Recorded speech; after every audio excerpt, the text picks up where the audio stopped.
Tá ligada? Fez barulhinho. Parece que entrou um aluno. Deixa eu ver aqui. Ué, não tem ninguém dos alunos. Tá ali, Redação Planeta.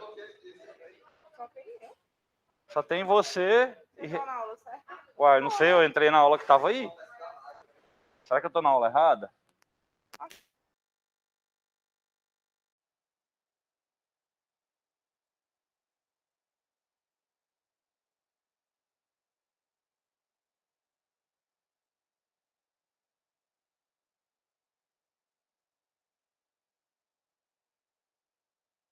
É isso mesmo. Ué, cadê os meninos? Espera aí que eles vão aparecer. Põe aí, mostrar todos. Eu até tomei banho e tal. Espera aí, vai aparecer. Aí, Marco Vinícius, bom dia. Você está me escutando, meu querido? Bom dia, sim. Ah, beleza. Deu certo.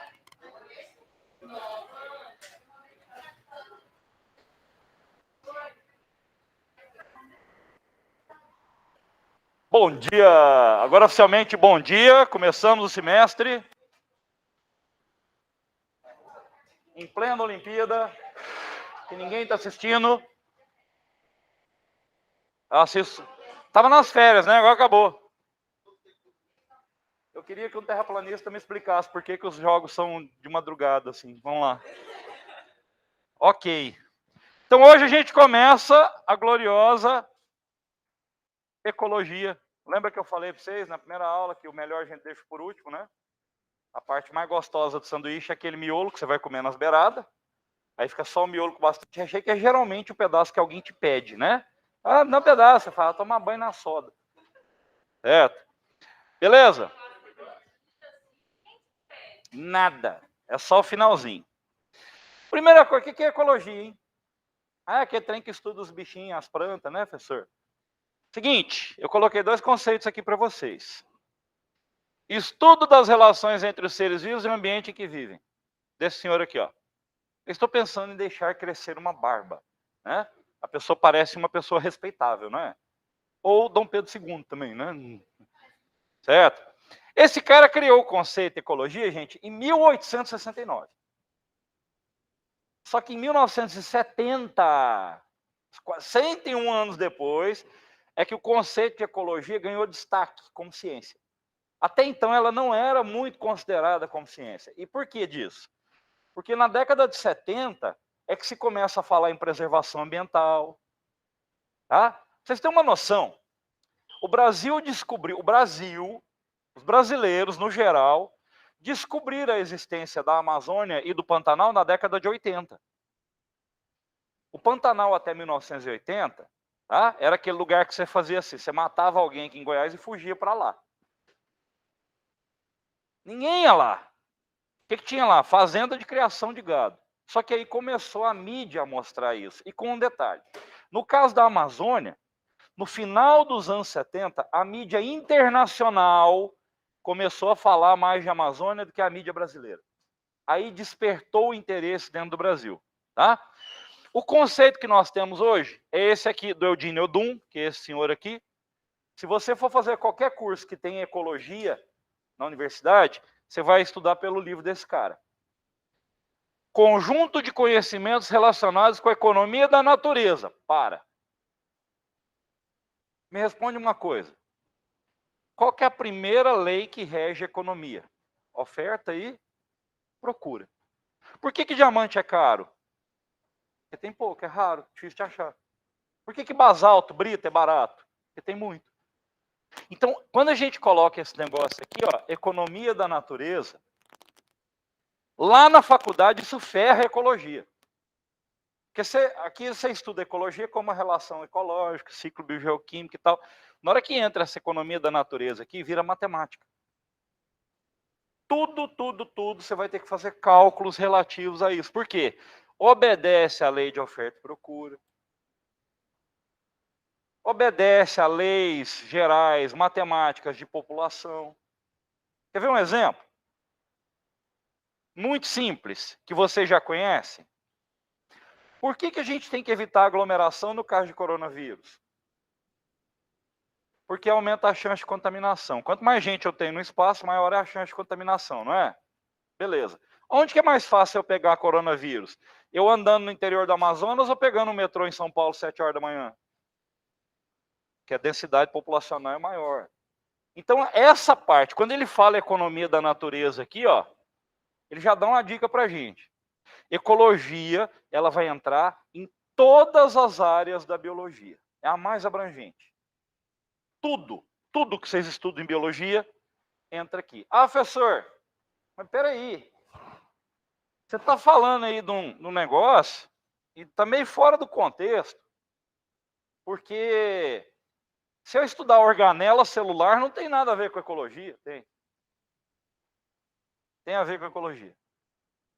Por quê? Você imagina que lá na África nasce uma zebrinha. Essa zebrinha tem uma mutação no DNA mitocondrial dela, que faz a mitocôndria ter um aproveitamento de energia 1,5 vezes melhor do que o aproveitamento normal. Essa zebra vai ser mais rápida? Sim. Ela vai cansar menos? Vai. Ela vai fugir mais dos predadores? Sim. A chance dela sobreviver é maior? Então ela vai passar isso para frente. Ah, professor, mas aí é seleção natural. Sim, entra aqui também. Tá? E com um detalhe, continuando aqui. Investigação das relações entre os seres vivos e todo o ambiente orgânico e inorgânico. Ué, professor, como assim o ser vivo interfere no ambiente inorgânico? Aham. Você sabe o que acontece numa fazenda, no solo de um curral? Ele fica mais ácido. Por quê? Porque as vacas fazem xixi lá. Então, o ser vivo interfere no ambiente orgânico e inorgânico e vice-versa. Cerrado. Quantos tipos de cerrado vocês conhecem, gente? Cerradão, o que mais? O cerrado típico. Mata de galeria tem no cerrado? Tem. Mata de várzea. Campo limpo. Na verdade, no cerrado, são 41 fitofisionomias. Por que a gente chama tudo de cerrado? Porque tem isso aqui parecido, ó, a parte orgânica e inorgânica. E nisso entra relações entre os seres vivos, que vão fazer esse equilíbrio das populações. Vocês estão vendo que essas 6 linhazinhas aqui é um conceito gigantesco, na verdade, que abarca uma penca de coisa. E quando vocês começam a estudar ecologia no ensino médio, a primeira coisa que o professor passa para vocês é nível de organização. E eu coloquei aqui também. Nível de organização. Você lembra disso aqui? Átomo, forma molécula, que forma organela, que forma célula, que forma tecido, órgão, sistema, organismo, população, comunidade, ecossistema, bioma, biosfera. Que lindo. Qual a parte da ciência que estuda átomo? Química, ecologia também. A física também. Molécula, ecologia também. Organela, organela e célula é citologia. A ecologia abarca isso aqui também. Lembra que a gente, em algum momento da vida aí, estudou protozoose? O que causa malária? Não é o plasmódio? Plasmódio não é um protozoário? O protozoário é unicelular? Então daqui ele pulou para cá. Ó. Ele vai para organismos. E outra coisa que eu quero que vocês vejam. Tirando espécie aqui, que está entre parênteses, qual desses conceitos que vocês estão vendo no slide que está no singular? Só biosfera, porque só tem uma. O que é biosfera? O planeta Terra. Dentro dele você tem tudo isso aqui. Tá? Tem um livro de eu acho que ele é filósofo e físico, chama Fritjof Capra. Ele escreveu 3 livros que são cadeados. O tal da física, o ponto de mutação e a teia da vida. Você lê os 3, você consegue entender a visão do cara. A teia da vida, ele fala um negócio fantástico. Ele fala o seguinte: se eu criar gado no interior do Pantanal Mato-Grossense, eu vou interferir na pesca do bacalhau lá na Noruega. Aí você pensa assim, pirou na batatinha, né? Coitado. Mas é que a biosfera é uma só e tudo isso aqui está interligado. Tá? É aquele esquema da viagem no tempo, né? Você volta no tempo, pisa na formiga errada, no passado, a hora que você chega no presente, está o Silvio Santos apresentando o Jornal Nacional.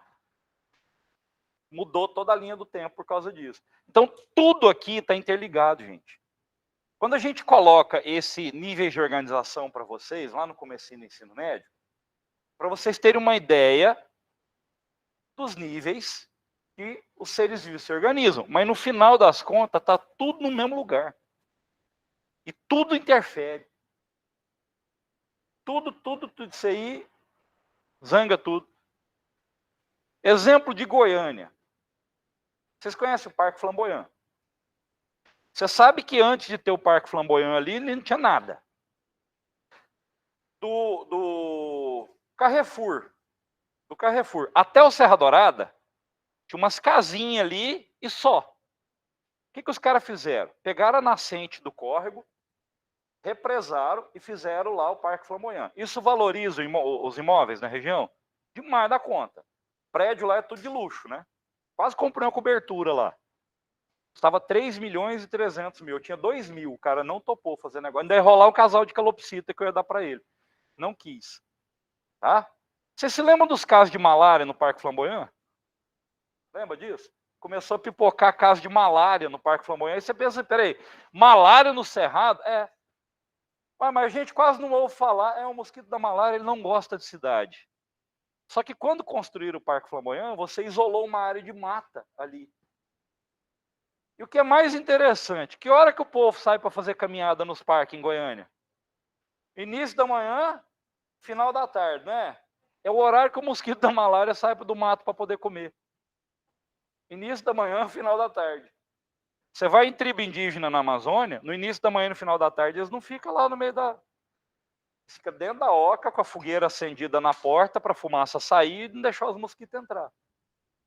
Então, o índio acorda antes do sol nascer, e vai pegar água, vai acender fogo, vai fazer comida. O sol começou a nascer, ele volta para dentro lá, deita e fica quieto. O dia esquentou, aí ele sai. Porque início da manhã e final da tarde é os horários que o mosquito sai para se alimentar. Aí começou os casos. Ou seja, você mexeu numa coisa que interferiu em tudo. Porque tudo isso aqui está interligado. Aí professor, para que a gente divide as coisas para estudar, então, para ficar mais fácil, né? Senão você fica doido. Imagina toda a percepção do universo abrindo na sua cabeça, assim, numa hora para outra. Chegou mensagem. Vou começar aqui pelo conceito de espécie. Vocês lembram do conceito de espécie? Organismos semelhantes que, quando cruzados entre si, dão descendentes férteis ao longo de várias gerações. Então tá aqui, ó. Conjunto de indivíduos que partilham o mesmo fundo gênico, morfologicamente semelhantes e capazes de se cruzar entre si em condições naturais, estando isoladas reprodutivamente de outros grupos semelhantes, com os quais, quando se cruzam, não originam indivíduos férteis. Theodore Dobzhansky é físico, tá? O Ernest Mayr é bioquímico. Eles criaram esse conceito aí. Quero chamar a atenção para algumas coisas nesse conceito. Primeira coisa, partilham o mesmo fundo gênico. Ou seja, são geneticamente semelhantes. Qual que é a espécie mais geneticamente semelhante ao ser humano na Terra? Qual macaco? Chimpanzé. 99,6% de proximidade. Ou seja, 0,4% te separa do chimpanzé. Genética. Certo? Beleza. E entre nós aqui, qual que é a diferença genética, hein? Qual que é a porcentagem de diferença? É muito pequena. Aí eu te pergunto, quando a gente faz cruzamento dentro da mesma espécie, às vezes dá errado? Sim. Imagina entre espécies diferentes. E outra coisa, o cruzamento tem que ser em condições naturais. Eu estava dando essa aula anteontem, e um aluno levantou a mão do vespertino e falou assim, professor, e o ligre? Vocês conhecem ligre? Cruzamento de leão e tigre, né? O leão cruza contigo em condições naturais? Não. O cartão de crédito do leão não dá para ele bônus suficiente para ele trocar por passagem aérea e ir para a Índia conhecer a tigresa que ele conheceu no Tinder. Ah? Em condições naturais, você não tem encontro dessas populações. Ué, como é que criaram esse bicho, então, em zoológico? Alguém em algum zoológico ganhou um filhote de leão, um filhote de tigre, falou, ah, felino, vamos criar junto? Vamos. Criou, os bichos um dia acasalaram, nasceu um troço que fica desse tamanho, ele fica gigantesco, e apareceu esse negócio lá, só que ele é estéril. É a mesma coisa disso aqui, ó. Jumento. 62 cromossomos. Cruza com a égua. 64 cromossomos. Nasce o quê? Mula. 63 cromossomos. 62 dividido por 2 na meiose dá 31, né? 64 dividido por 2, 32. E 63 dividido por 2? 31,5. Vocês já viram meio cromossomo? Professor, mas tem alguns casos que tem mula fértil, sim. Porque quando faz meiose, vai 31 para um lado, 32 por outro. E às vezes acontece disso aí da fertilidade. Mas é muito raro. É a mesma coisa o ligre. Ligre também é estéril. Vocês já viram cão-lobo? Cão-lobo, quando você cruza tipo um dog alemão não, um husky siberiano com um lobo europeu. Gente, nasce um bicho que fica desse tamanho. Ele fica gigantão. E detalhe, não é doméstico. É, parece um cachorro. Você fala, ah, que bonitinho, tá banando o rabo para mim, devolve minha mão. Ah? O bicho não é doméstico, ele obedece a uma pessoa, porque o lobo ele tem o líder da matilha, então você tem que entender do comportamento do bicho para poder conviver com o cão-lobo. Quando eu vi na internet a primeira vez, eu falei, eu quero. Nossa! Vou vender meu carro, vou montado nesse bicho para trabalhar. Aí fui ver as características dele, extremamente agressivo, ataca frequentemente o dono. O dono tem que se impor mostrando liderança do bando, porque ele tenta tomar a liderança do bando toda hora. Gente, é a psicologia do bicho. É um lobo. Você é um macaco sem pelo, né? Com polegar opositor, que está tentando domesticar um animal lá que não é domesticável. É aquele povo, já vou criar uma piton. Uhum, vai lá, tia. Quando ela chegar com 11 metros de tamanho, quer ver que você vai dar comida para ela. Aí você solta ela lá em Aparecida de Goiânia, né? Acha a piton albina na casa. O povo é... Na Flórida, o lance de povo criar piton, porque a Flórida é um pântano, né? O pessoal começou a criar piton. Ah, um bicho exótico, um bicho exótico, um bicho exótico. Aí elas ficaram grandes demais, sabe o que eles fizeram? Soltaram no pântano, virou praga. Caça de piton lá. Tem gosto de peixe. Carne de cobra. Sim, já experimentei. Tem gosto de peixe, prefiro comer peixe.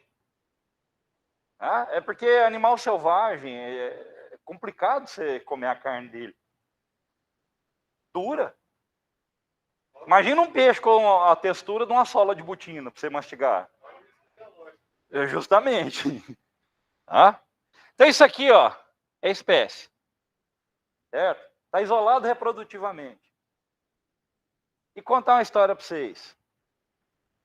Qual que é o parente hominídeo, agora hominídeo, mais próximo da gente? Nós somos Homo sapiens sapiens. O mais próximo é o Homo sapiens neanderthalensis. Certo? Homem de Neandertal. Vocês sabiam que o Homo sapiens sapiens cruzou com o Homo sapiens neanderthalensis? E deu descendente? E que provavelmente nós somos descendentes desses descendentes? Por quê? Você sabe a diferença do Homo sapiens sapiens com o Homo sapiens neanderthalensis? Pouquíssima diferença morfológica. Consequentemente, eu vou até voltar no conceito aqui, ó. Pouquíssima diferença genética. A ponto do cruzamento dessas duas subespécies da descendente fértil. Quando é subespécie da descendente fértil, tá? Você pega lá Anopheles nisorhynchus darling, que é o da malária, com Anopheles nisorhynchus albupunctatum, que também é da malária. Você cruzou da descendência fértil. Então tem que ter essa proximidade genética, porque senão... Por isso que não dá certo da gente fazer alguns projetos muito legais. Por exemplo, cruzar uma minhoca com uma galinha. Que a minhoca tem até 32 corações. Então, uma galinha daria 4 espetinhos, praticamente. Um boi com um camelo, para nascer com 2 cupim. Né? Imagina, geneticamente alterar um boi para ele nascer só com picanha. Assar ele no rolete, né? O pessoal que é vegano aí, desculpa, mas eu falto evoluir muito espiritualmente para não deixar de comer carne, não dá certo não. Beleza? Aí o que eu faço com o organismo da mesma espécie? Eu junto num conceito chamado população. Conjunto de indivíduos da mesma espécie, que vivem numa mesma área em um determinado período. Aí eu peguei um exemplo aqui. A população humana em Goiânia, no ano de 2018, era de 1.495.705 habitantes. Ó, eu tenho aqui, população humana, a espécie. Em Goiânia, a área. Em 2018, o período. 3 anos atrás, né? Está o mesmo tanto? Não. Nasceu gente. Morreu gente. Gente foi embora de Goiânia. Gente veio para Goiânia. Sim. Então, essas populações, elas sofrem influência o tempo todo de fatores.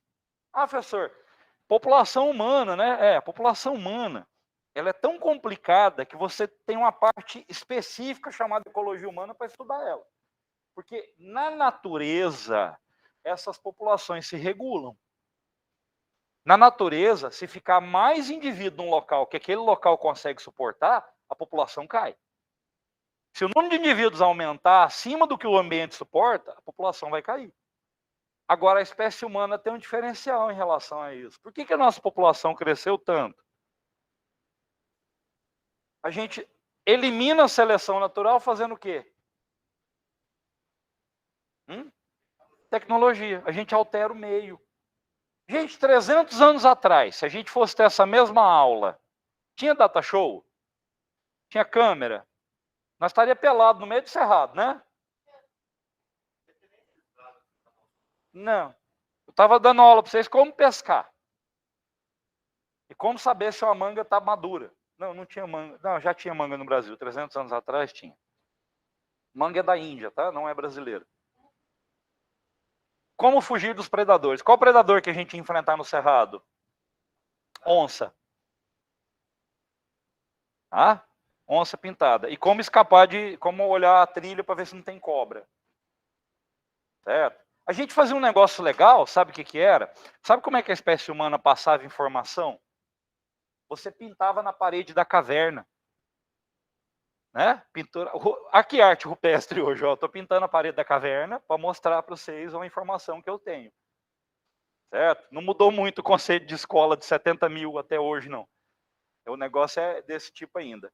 Então, isso aqui, nós só conseguimos superar o ambiente porque a gente modifica o meio. Quem de vocês aqui planta alguma coisa para comer? Para começar. Qual foi a última vez que você subiu num pé de alguma coisa para pegar um fruto?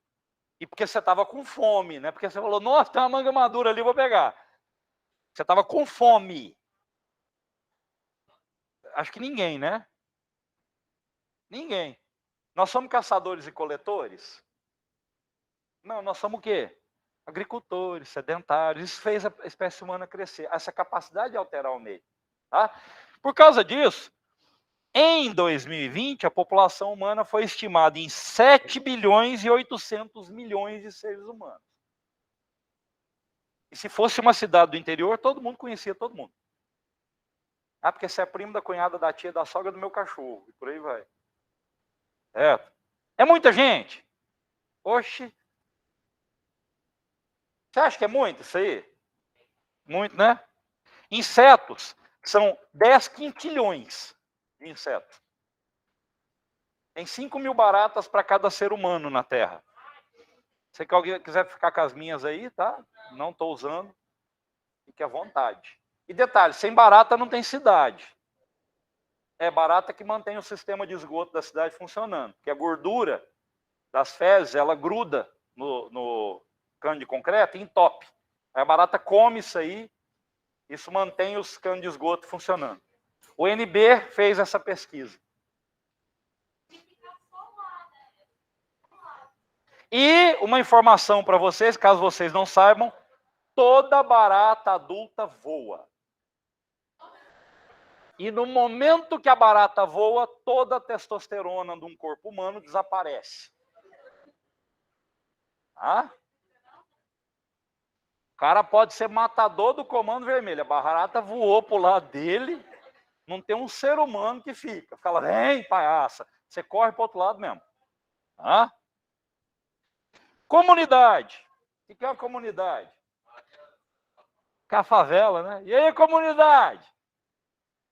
Conjunto de populações de diversas espécies. Por exemplo, a população humana nessa sala agora, ó, 2, 4, um punhado. E qual que é a comunidade que nós temos aqui? Nós. Né? O que mais? Aquelas aranhas de perna comprida que tem para tudo quanto é canto no mundo. Certo? Sabe aquelas aranhas das pernas compridonas? Tem veneno? Tem. Ela come inseto. Deixa ela quietinha. Lá em casa eu não deixo tirar. Minha casa parece um negócio mal assombrado, assim, nos cantos das paredes, mas não tem mosquito nem. Tá? O que mais? Deve ter barata aqui. Se você tem humano, você tem lixo. Se você tem lixo, você tem barata. Tá? Muriçoca, formiga, entre outras coisas.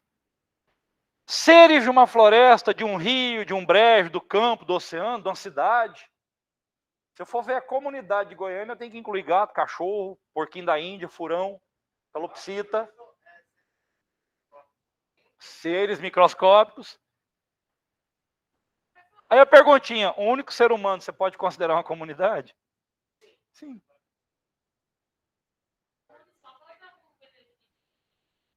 Transmite doenças. Ela faz controle populacional de humanos transmitindo doenças. Não se esqueça de uma coisa, para a ecologia, a gente é só mais uma espécie de animal.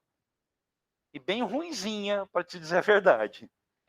Nós corremos mal, olfato e paladar nosso é insignificante, a audição é muito ruim, visão é ruim, nadamos pessimamente, temos que aprender a nadar, olha que coisa esquisita. Tá? A nossa vantagem é duas coisas que nós temos. Primeiro, o polegar oponível. Segundo, um lobo frontal gigantesco para você armazenar informações. Inclusive com a capacidade de gerar linguagem complexa. Tá? Vocês já pararam para pensar na quantidade diferente de sons que eu uso só para falar com vocês? Vocês já viram o russo falando? Você fica assim, ó. Eu jogo com o pessoal da Rússia lá, eu só sei que eles falam bluie toda hora, que eu acho que deve ser algum palavrão. Tá? Mas não entendo uma palavra que eles falam. Ainda bem que tem um que conversa em inglês comigo aí, mesmo assim, aquele inglês que você faz assim. Peraí. Ah, eu acho que eu entendi.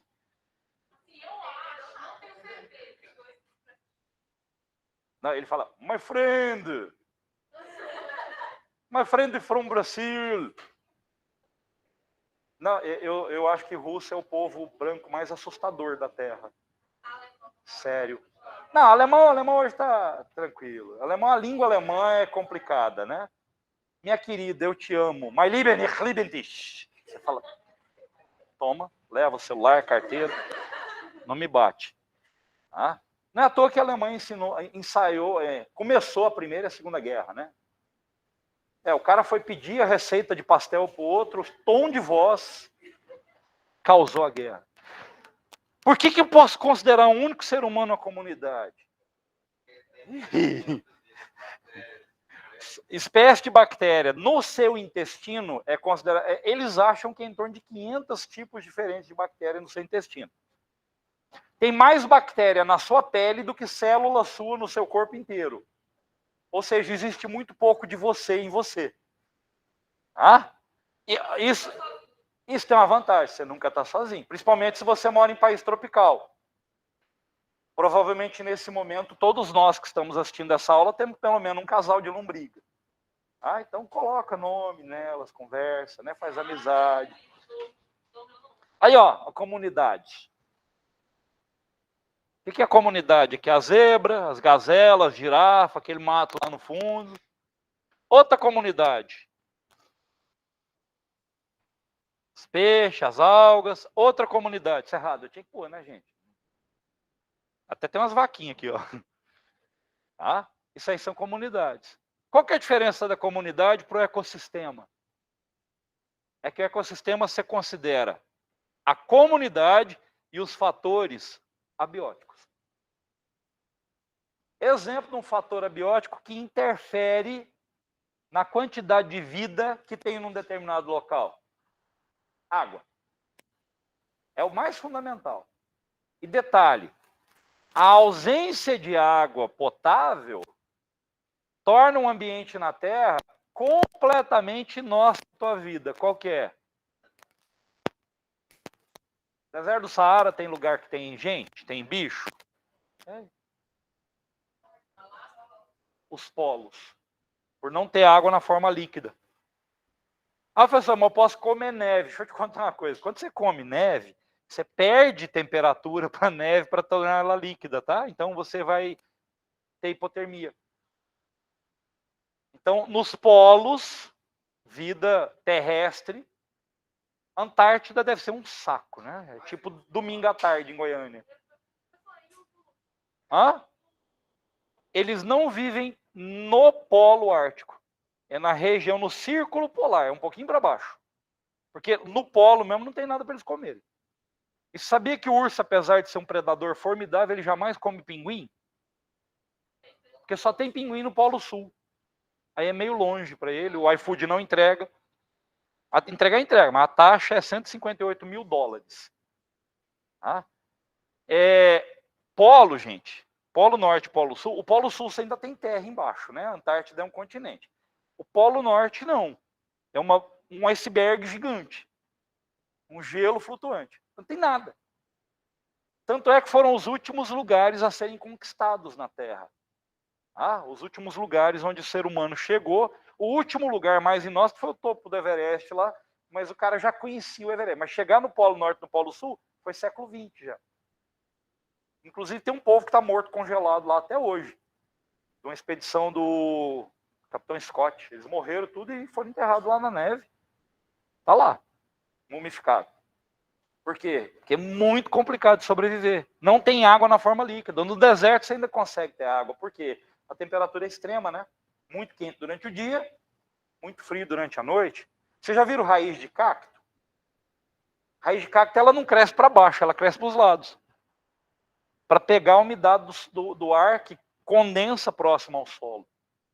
O cacto conseguir sobreviver em região seca. Então aqui eu tenho o fator abiótico e o fator biótico e um interferindo no outro.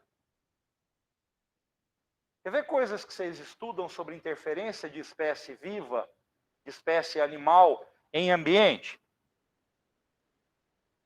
Desflorestamento. Quando você tem desmatamento da Amazônia. O que acontece com a região da Amazônia que é desmatada? Ela vira savana. O que é savana? Cerrado.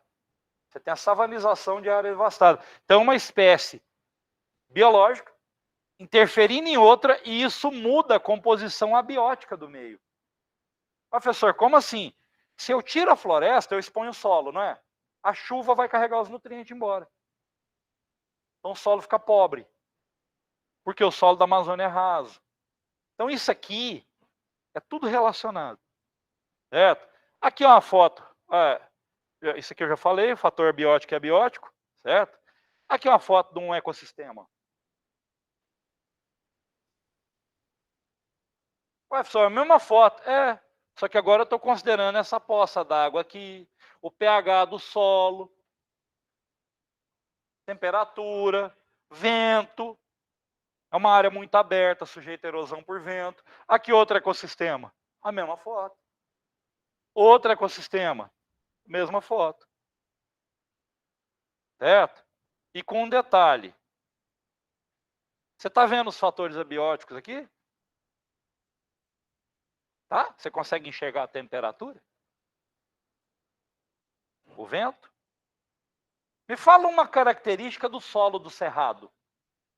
Ácido. Não é todo cerrado que tem solo ácido?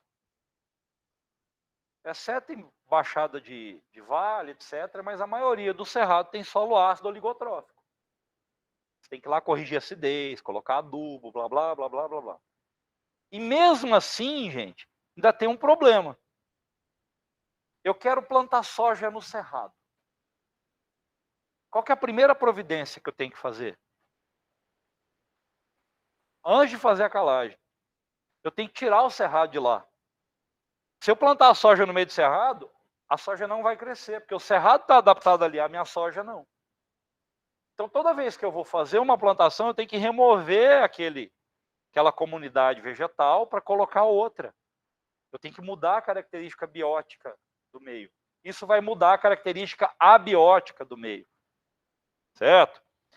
Ecossistema. Diferença entre ecossistema natural e ecossistema urbano. Você tem ecossistema natural que depende só da energia solar. Os oceanos é a maioria das florestas. Ele é autossustentável, autorregulável.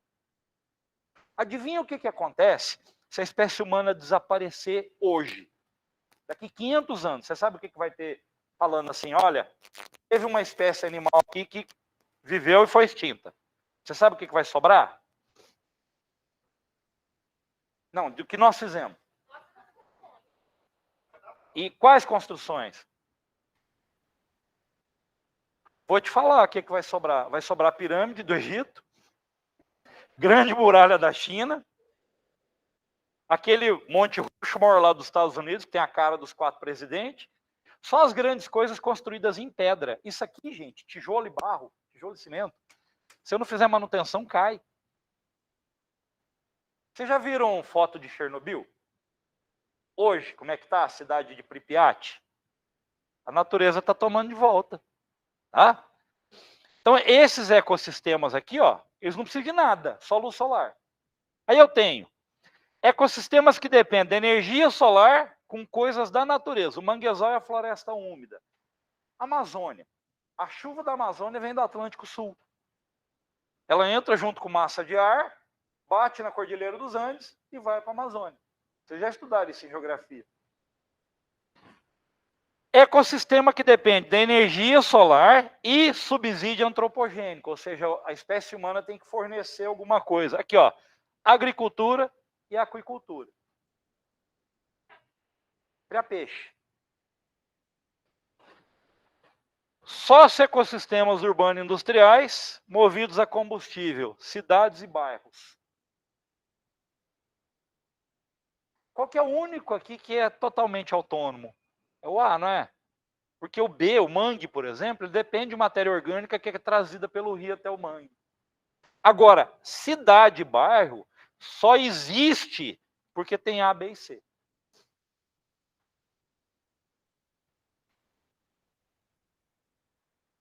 Jantou ontem? Comeu arroz? Você sabe qual que é a produção de arroz no estado de Goiás hoje? 0. O clima não é bom para plantar arroz aqui. De onde que veio o arroz que você comeu, então? Do sul. Comeu pão hoje de manhã? Pão francês?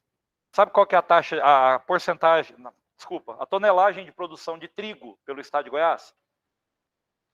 0. Trigo é de clima frio. Então, eu preciso remover A, B e C para manter D funcionando. Quem de vocês aqui tem em casa pelo menos um canteiro de cebolinha? 1, 2, 3, 4, 5 pessoas, 6 pessoas. Um canteiro de cebolinha que você usa para tempero. Eu não como só cebolinha, não, vou comer 2 quilos de cebolinha hoje. Não venha na aula. Ah, não, você está de máscara, pode vir tranquilo. Ah, queridos, a respeito da máscara, tá? Não chupe House Extra Forte quando você estiver usando máscara. Não é muito agradável, ainda mais quando usa óculos. Eu quase morri. Só está chorando, tô triste. Ah? Então isso aqui, ó, esse D depende dos outros. Sem os outros ele não sobrevive. Aqui, ó, você conhece? Goiânia. Olha que lindo. Eu pus nome nos macacos tudo lá do Areião. Inclusive tem um sem a patinha que é o Gervásio. É o único que eu sei qual que é qual. Então, todo mundo já viu ele lá. Ah, ele não tem uma patinha dianteira. E vive numa boa lá, porque o povo da comida e tal. Você está vendo aqui o Parque Areião, né? Aqui é 90, Avenida 90. Perguntar uma coisinha para vocês. que você acha que vai acontecer com esses prédios em volta aí, com toda essa área aí, essas casas, se a espécie humana desaparecer? Em 100 anos, o Parque Areião vai ser tudo que vocês estão vendo aí.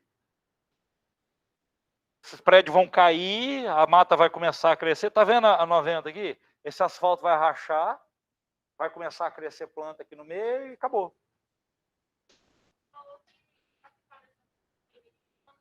Sim. Aham. Por isso que tem calçada do lado de fora do parque, tem a grade, e você vê o pessoal capinando, o pessoal da prefeitura até na grade. Quando começa a rachar um pedaço da calçada e nascer alguma coisa ali, eles vão lá e tiram. A natureza, ela vai tomar conta se você deixar. Quer ver um exemplo que vocês conhecem? Vocês já foram em roça. A gente mora em Goiás, gente. Vocês já viram a plantação de milho? Já? Vocês já viram que nunca você tem uma plantação do lado exato da área de preservação da fazenda? Sempre tem uma estrada passando na beirada da área de preservação. Sempre você pega a área de preservação permanente e passa a estrada na beira dela. Para quê? Para formar uma barreira. Porque senão as sementes lá da floresta, elas vão começar a invadir a área da plantação. Então, toda fazenda, você tem a área de mata, tem a estrada na beira da mata. De um lado é pasto, do outro lado é a floresta. Justamente para aquela estrada onde você passa ali, o chão ficar compactado, ficar duro, a semente não conseguir germinar ali. Então, a gente tem que manter isso aqui funcionando. Prédio, se eu não fizer a manutenção adequada dele, ele cai. Esse prédio aqui do colégio, uma vez por ano, tem que vir o engenheiro aqui e ver como é que está as pilastras, como é que está o aço dentro da pilastra. Eu acho que de 5 em 5 anos eles quebram um pedaço da pilastra para ver como é que está o aço lá dentro, se está tendo corrosão ou não. Tem um período, dependendo do tipo de construção. Porque se não fizer isso aí, já era. A casa da gente, vai deixando. A parede fica branquinha o tempo inteiro. Lá em casa, lá na minha mãe, fica. Porque senão ela punha você para pintar um negócio com a língua. Então a parede ficava assim, parecia uma folha chamex. 10 anos. Minha mãe é raiz. Tá? Agora, bioma. Conjunto de vida vegetal e animal constituído pelo agrupamento de tipos de vegetação contíguos identificáveis em escala regional, vírgula. Guarda uma coisa a respeito de bioma. Quando você fala em bioma, você está falando em vegetação. Para ensino médio, para Enem, bioma está relacionado à vegetação. Porque se você for pegar as diferenças mínimas, você não vai ter um cerrado, você vai ter 40 cerrados. Eu vou mostrar uma figura aqui para vocês que eu peguei no site da Embrapa sobre o cerrado. Tá? Com condições geoclimáticas similares e história compartilhada de mudanças. Vem cá, agora é época de seca. Vocês conhecem algum lugar do cerrado que está chovendo? Não. O cerrado é grande, né? É o segundo maior bioma do Brasil. Tem algum lugar no cerrado nesse momento que está chovendo? Não. A condição geoclimática é similar. Então, se é seca aqui, é seca em tudo quanto é canto. O que resulta numa diversidade biológica própria. Você tem espécie que só tem no cerrado? Sim. Chama endemismo isso. Aquela espécie é só do cerrado, essa espécie é só da Amazônia, assim por diante. Então, quando a gente fala em bioma, não esquece de uma coisa. Eu estou falando de um negócio que tem vegetação parecida, mas que é composto por vários ecossistemas. Certo? Posso passar aqui, gente? Pode passar? Já viram esse mapa? Tudo quanto é livro de biologia tem esse mapa. Já viram esse mapa? Biomas brasileiros. Esse mapa, para mim, tem um negócio bem engraçado. Você está vendo a área do cerrado ali em amarelo, né? Dá a impressão que você está andando ali no meio do Mato Grosso, você está feliz, caminhando no meio do cerrado, de repente acaba o cerrado nessa linha aqui, daqui para lá é a Amazônia.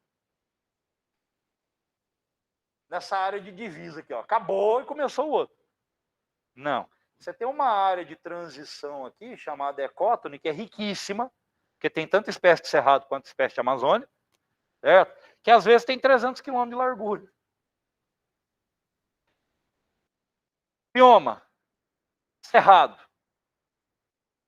Você tem cerradão, cerrado campestre, cerrado rupestre, cerrado típico, campo cerrado, campo limpo de cerrado, cerrado de mata, cerrado de várzea, cerrado de vereda, área urbana. Goiânia é um ecossistema dentro do bioma cerrado. Goiânia é um ecossistema urbano dentro do bioma cerrado. E ainda tem mais coisa, viu? Por exemplo, campo limpo aqui que eu coloquei, ó, campo cerrado, você tem o campo limpo com murundum.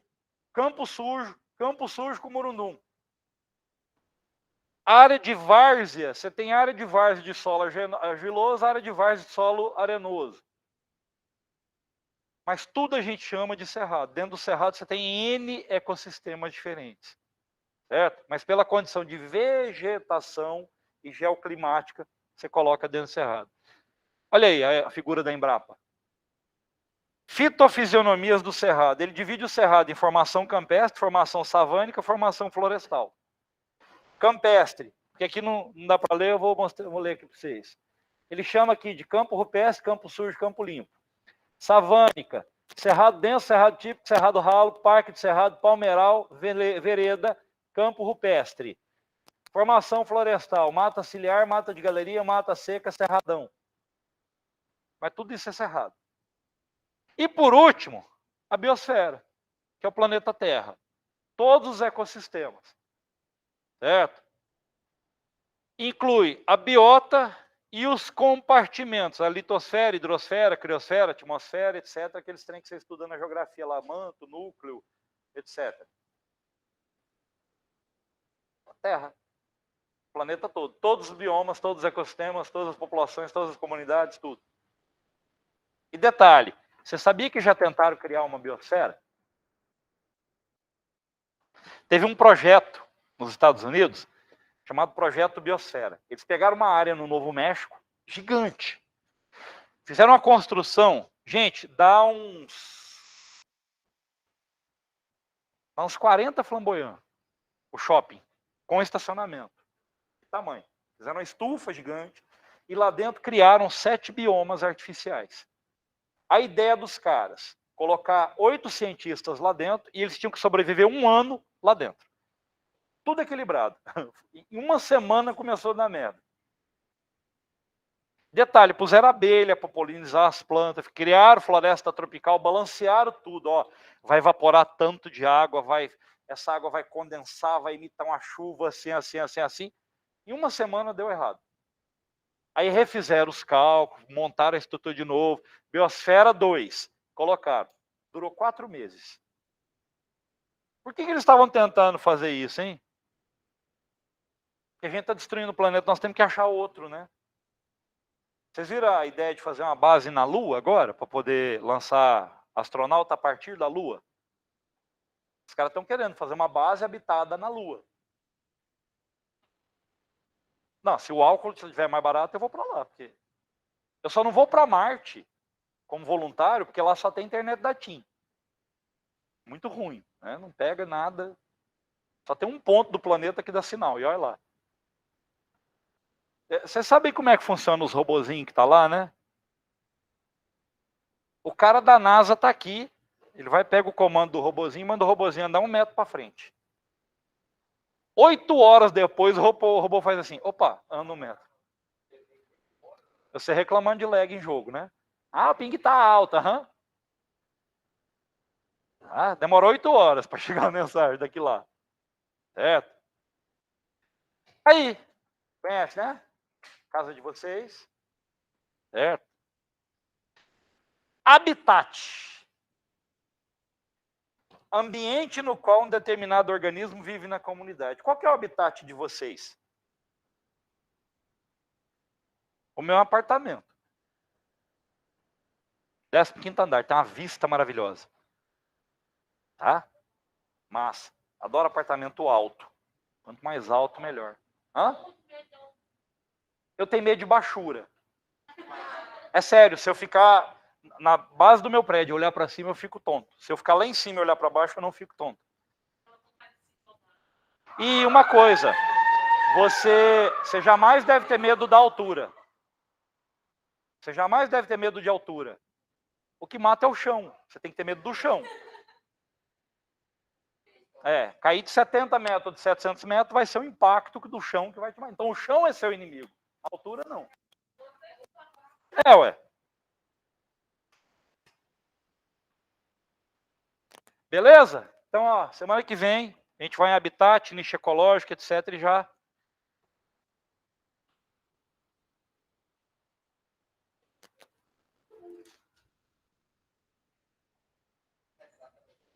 Ressaca das férias.